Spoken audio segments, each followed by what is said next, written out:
And we'll see when we land when we're recording. I'm watching it over here, so I'll see.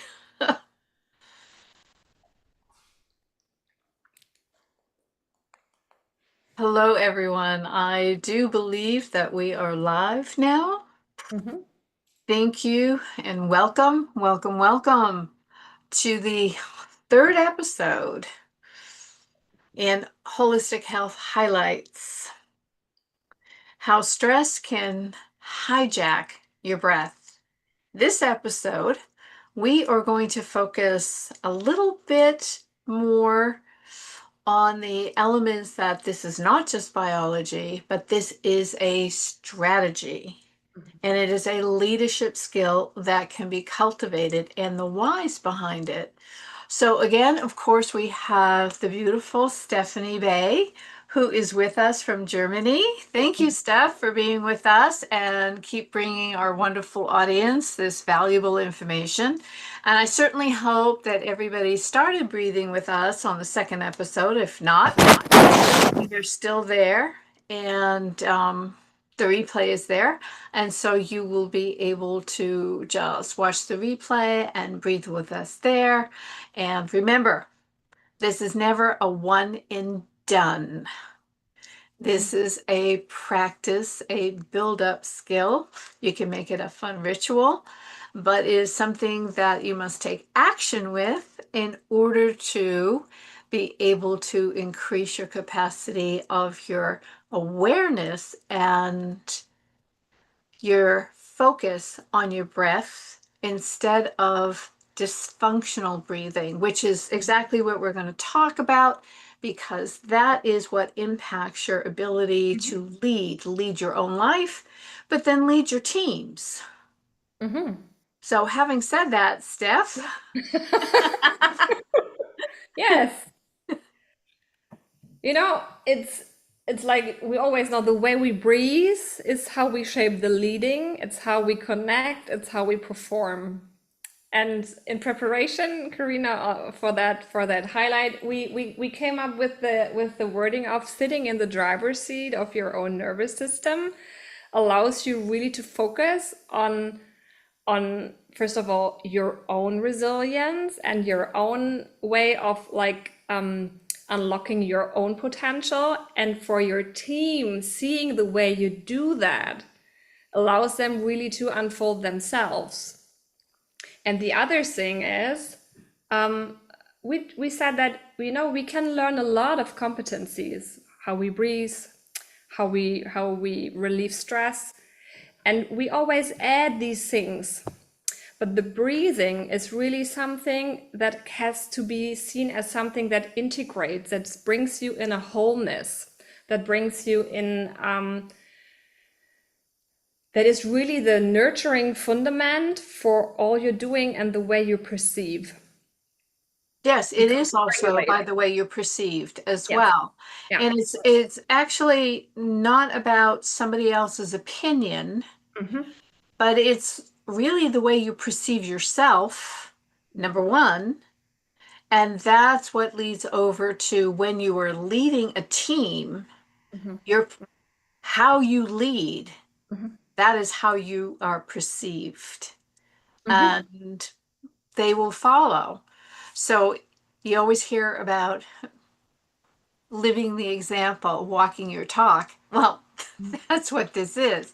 So if one is not yet attuned to self-regulation, and that will involve with your attention to your breathing itself and your awareness of what is happening in the embodiment, then you have the opportunity to start making very well qualified decisions for your life and your leadership. So Because yes, yeah, so there's a maybe we, strategy. it's a strategy because in order to not always act out of a position of being alert, being in the sympathetic part of the nervous system, the breath is really calming you down and bringing you into some kind of regulation so that you can act out of a position of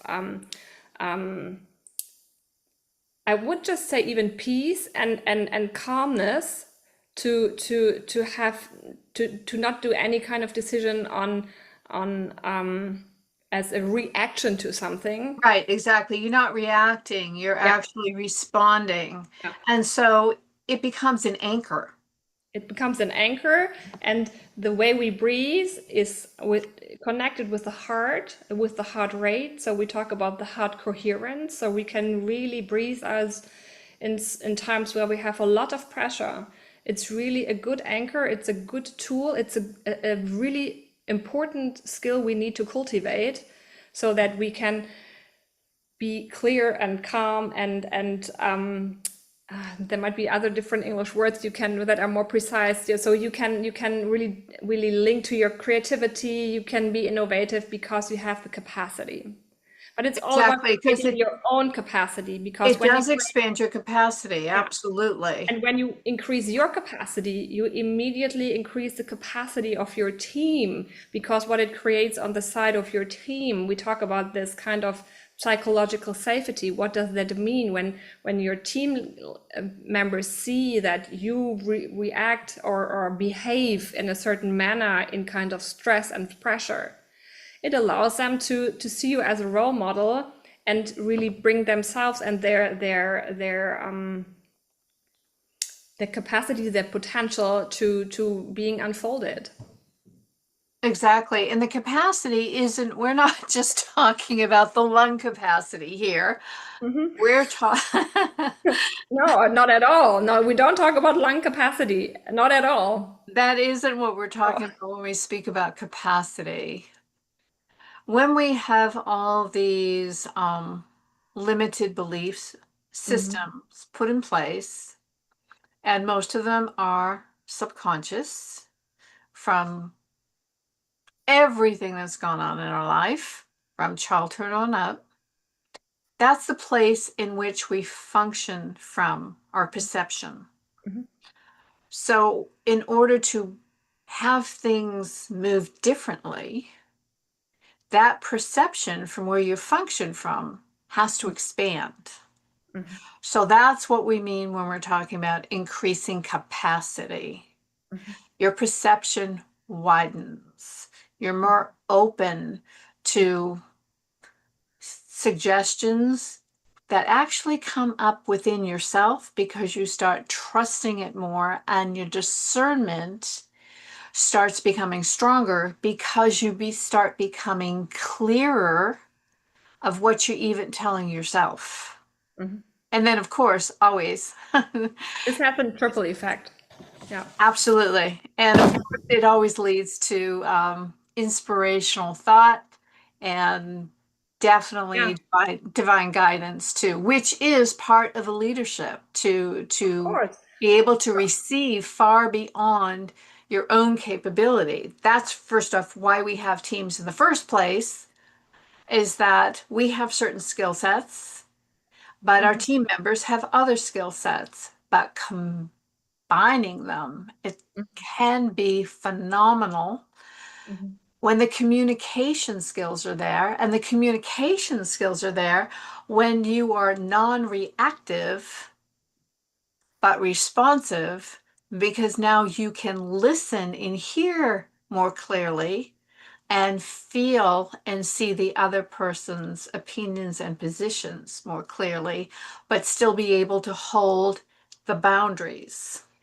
yeah, I see it completely the same way. If we would like to give a picture to it, if we see it like we have the mindset and the embodiment, yeah. So you as a leader have a mindset, and if you embody the breathing and what it brings with it, so you have the we talk about that Strauss tolerance fast window where we really can that you said that we have the capacity to let other opinions be valid, to open spaces for innovation, for creativity. It comes to the context and the behavior. So when we are anchored once with mindset and embodiment, then we can start creating like different frames of with teams. Mhm. Even this even counts for in relationship. Like leading is not only a capacity that we have in companies and teams. We lead families, we have relationships, we have friendships. So we always create contacts, contacts with where we can really create behavior, and we can be more open and more yeah, having more capacity to create these settings. Yeah, Yeah. absolutely. And it is about also first leading within yourself. And then the outer. It's first the inner, it's always It's the the inner, inner to and align with then the the outer. outer. If you don't, if you always think of, oh, I have to see what is in the outside, I have to manage the outside. No, it starts No, always in. It's always the inner guidance. It's always the inner GPS, and your inner GPS really navigates you in your teams. no, because otherwise it's not sustainable. You might be able to push through, as a lot of philosophies are taught us in business, but it's not sustainable and it's draining. This different perspective, and it's proven, by the way, scientifically, of Mm-hmm. what it can do for you from a physiological point of view. This allows you to be able to enjoy what you're doing, and so that raises your frequency. Mm-hmm. First off, okay, physiologically, it's your endorphins, it's feel good. But when you feel good, you're happier, you're more open, you're Mm-hmm. certainly more productive, you definitely are more creative, and you attract more of what you want, and you attract the people, and they will join you more because you start to becoming cohesive. So you're raising your frequency. Mm-hmm. And the more you practice the attention of your breath and the formats that we're talking about here, then the more you stay in that higher frequency. And this is what can be cultivated, because that's the ultimate goal, Yes. because the law of attraction happens more the clearer you become. As I always say, clarity rules, and it rules how the law of attraction shows up in your life. Mm-hmm. That's the same way as I work with my clients. You know, it's always the breathing and then the leading. So really train on different, and it doesn't have to be a lot. You know, we just have to train our breath. We have to train. We have to get reconnected to our bodies. We have to really work with the body as well. So it's Yeah, to well, we're in the physical vehicle, yeah, so yeah, yes, most yeah, definitely. yeah. And everybody can go down the rabbit hole. We understand all these pressures and all these stresses that, this must get done, that must get done. But when you're really feeling those pressures, Mhm, that's the time to pause mhm, and take a moment to breathe. That's the most important time. mhm.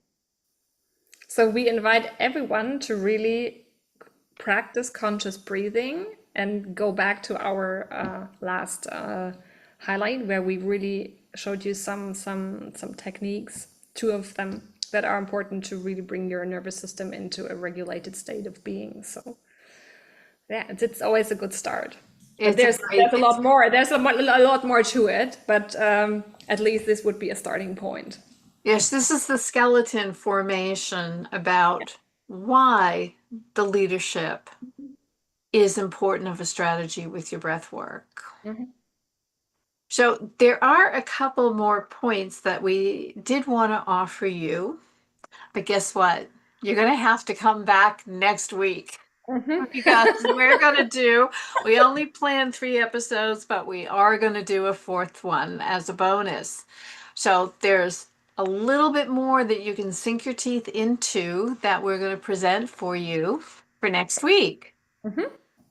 So we will love to see you. Know the replays are there. Please go back and start with the breathing, because what we say will make a lot more sense when you start actually feeling, embodying what we're saying.